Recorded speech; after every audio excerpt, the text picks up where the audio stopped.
Alright, let's dive right into the heart of flute playing, the fundamental techniques. The first thing we need to talk about is proper finger placement. Now this may seem simple at first glance, but it's actually a little more complex than that.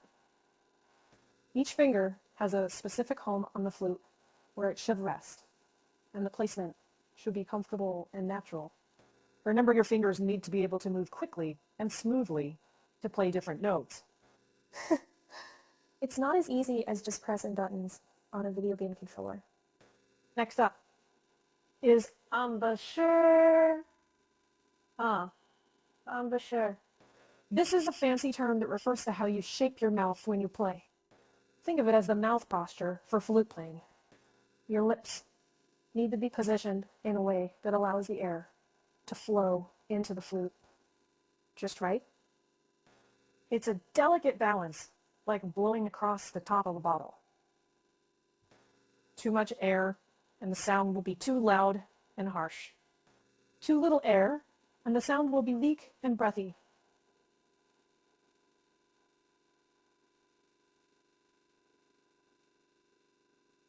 The key is to find that sweet spot. It's a challenge, but once you get it, it's like riding a bike. You never forget. And speaking of posture, that's our third fundamental technique. When playing the flute, your body posture is incredibly important. Imagine you are a tree rooted in the ground. Your feet should be shoulder width apart, with one foot slightly in front of the other for balance. Your back should be straight, but relaxed, and your head should be held high. The flute should be parallel to the ground, held lightly between your lips and your hands. You might feel a little stiff at first, but don't worry. With practice, it will become second nature. Remember, when it comes to these fundamentals, practice makes perfect. Don't be discouraged if you don't get it right away. Even the greatest flute players had to start somewhere. Be patient with yourself and keep practicing. Before you know it, you'll be making beautiful music with your flute. All right, let's move on to our next topic. All right, let's now get into the essence of flute playing, the breath control. You see, the beauty and nuance of flute sound largely comes from how you control and utilize your breath. But it's truly the breath of music, if you will.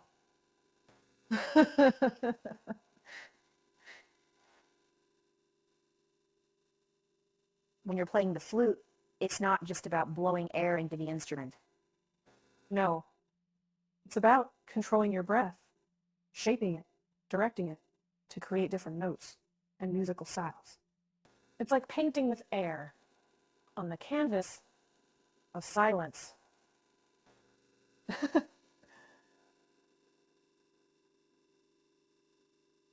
Now, breathing for flute playing involves your entire respiratory system.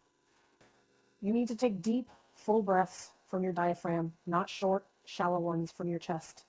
Imagine you are filling up a balloon with air. Your stomach should expand as you inhale and contract as you exhale. Practice this off the flute first, then try it while playing. Now, controlling your breath for different notes. That's where things get interesting. Lower notes require more air and a relaxed embouchure, while higher notes require less air and a tighter embouchure. Think of your airstream as a laser, focused and controlled. You're aiming it at different parts of the flute to create different pitches. As for different musical styles, well, that's where the artistry comes in.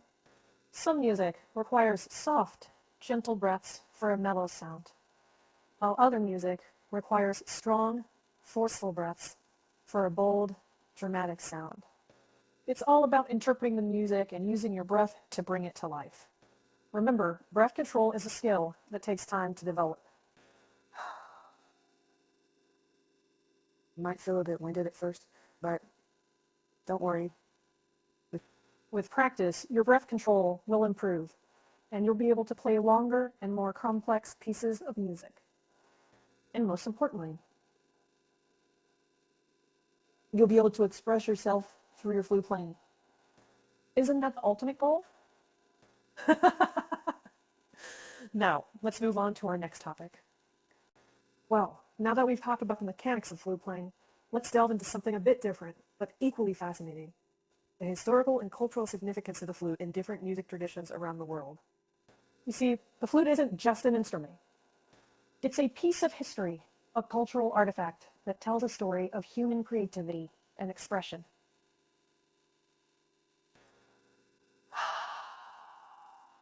It's really quite amazing when you think about it. The flute is one of the oldest known musical instruments, with some flutes dating back over 40,000 years. Can you imagine? Our ancestors were crafting and playing flutes before they even learned how to farm. In many cultures, the flute holds a special place. In Native American tradition, for instance, the flute was not just a musical instrument, but a spiritual tool, used in rituals and ceremonies. In ancient Greece, the flute was associated with the god Apollo and was used to accompany epic poetry recitals. In classical Western music, the flute has been a staple of the orchestra since the Baroque era, prized for its sweet, clear tone. Jazz, too, has embraced the flute, with artists like Herbie Mann and Eric Dolphy using it to create a unique, expressive sound. In Indian classical music, the bamboo flute, or bansuri, is an essential instrument used to convey the intricate melodies of ragas. And let's not forget the shakuhachi of Japan, a unique bamboo flute used in Zen Buddhist meditation. So you see, when you're playing the flute, you're not just making music. You're connecting with a rich global tradition that spans thousands of years and countless cultures. It's a humbling thought, isn't it? Now let's move on to our next topic. All right, now let's talk about a crucial skill for any musician: reading and interpreting sheet music specifically for the flute. Sheet music is like a map for musicians. It shows us where to go and how to get there. But like any map, you have to know how to read it. First off, flute music is written in the treble clef. This means the notes you'll be playing are generally higher in pitch. The lines and spaces of the staff correspond to different notes, and the key signature will tell you if any notes are automatically sharp or flat. Becoming familiar with note values is key. Whole notes, half notes, quarter notes, eighth notes.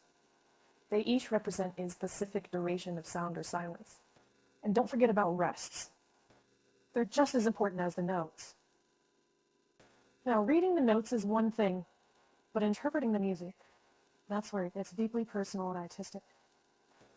You see, the notes on the page are just the skeleton of the music.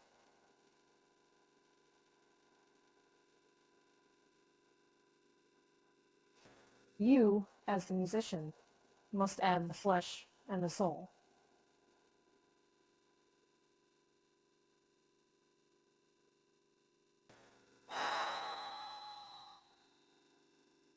It's a beautiful responsibility, really. Look for dynamics markings, like P for piano, or F for forte. Pay attention to tempo markings that indicate how fast or slow to play. Keep an eye out for articulation signs, like staccato dots or slurs.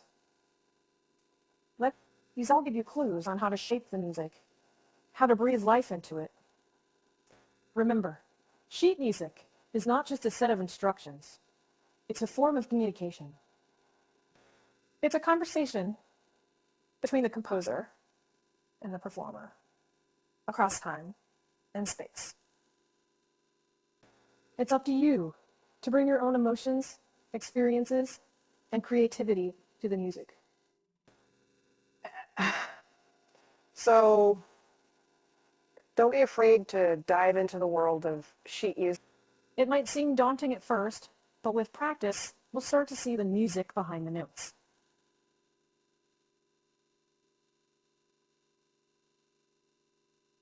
And that, my friend, is a truly magical experience. Now, let's move on to our final topic. All right, now let's delve into the realm of advanced flute techniques.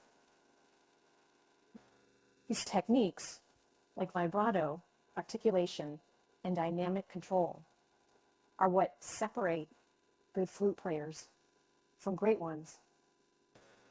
They're the spices that give the music its flavor, its character. Let's start with vibrato. Vibrato is a slight fluctuation in pitch that adds warmth and expressiveness to the tone. It's not something you'll master overnight, but with practice, you'll start to feel it in your diaphragm and throat. Experiment with the speed and depth of your vibrato to find what works best for the music and for your own personal style. Next, let's talk about articulation.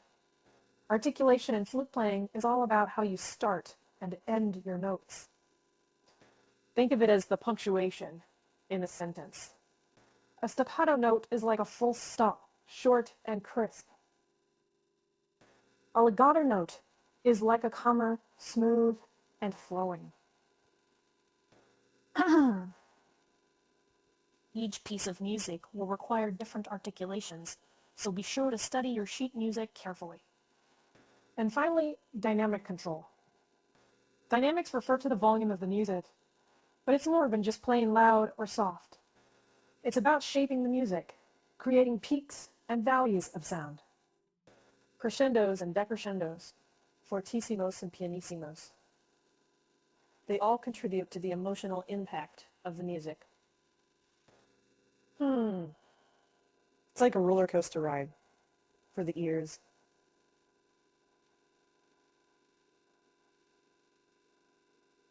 Now, these advanced techniques may seem challenging, and they are. But remember, every great flute player was once a beginner. Every virtuoso had to struggle with their first vibrato, their first staccato, their first crescendo. So don't be discouraged. Embrace the challenge. Practice diligently, and you'll see progress. You're on a journey to mastery, and each step you take brings you closer to your goal. And that, my friend, is something to be excited about. Now let's wrap this up